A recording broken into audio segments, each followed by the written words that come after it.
அன்புள்ள விருச்சிக ராசி அன்பர்களே வணக்கம். ஐப்பசி மாத ராசி பலன். உடல் நலனில் சற்று கவனம் தேவை. பல வகையில் சற்று கவனம் தேவை. அக்டோபர் 18ஆம் தேதி முதல் டிசம்பர் 5ஆம் தேதி வரை குரு பகவான் தங்களுக்கு 9ஆம் இடமாக பாக்கியஸ்தானம் செல்கிறார். இதுவரை 8இல் இருந்து மிகவும் கஷ்டப்பட்டீர்கள்.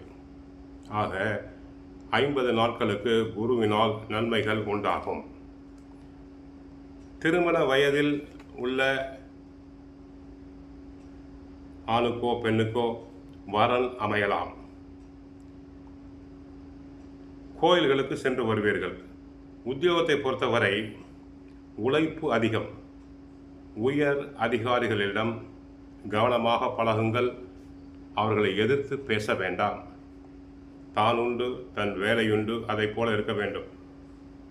மற்றவர்களுடைய வேலையையும் தாங்கள் சேர்த்து செய்ய வேண்டியிருக்கலாம். தொழில் வியாபாரத்தை பொறுத்தவரை போட்டிகளை சமாளிக்க வேண்டியிருக்கும். பல நெருக்கடிகளை சமாளிக்க வேண்டியிருக்கும். ஏற்றுமதி இறக்குமதி துறையினர் இவ்விஷயத்தில் கண்டிப்பாக இருக்க வேண்டும். யாருக்கும் ஜாமீன் தரக்கூடாது, கடன் வாங்கி தரக்கூடாது.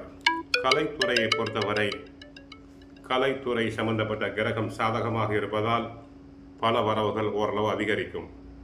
ஆடல் பாடல் நாட்டியத்துறையில் உள்ளவர்களுக்கு வருமானம் கூடும். சிலர் கலை சேவைக்காக வெளி மாநிலம் இல்லை வெளிநாடு சென்று வரலாம்.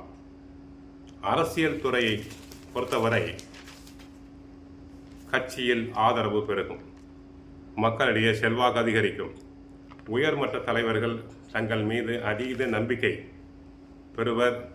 சிலர் கட்சியில் புதிய பொறுப்புகளை ஏற்க வேண்டியிருக்கலாம். மாணவர்களுக்கு படிப்பு சம்பந்தப்பட்ட கிரகம் சாதகமாக இருப்பதால் நன்றாக படிப்பர். போட்டித் தேர்வுகளில் கலந்து கொண்டு எளிதாக வெற்றி பெறலாம்.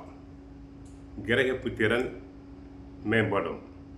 விவசாயத்தை பொறுத்தவரை அனைத்து கிரகங்களும் சாதகமாக இருப்பதால் விவசாயம் சம்பந்தப்பட்ட அனைத்துமே நன்மையில் முடியும்.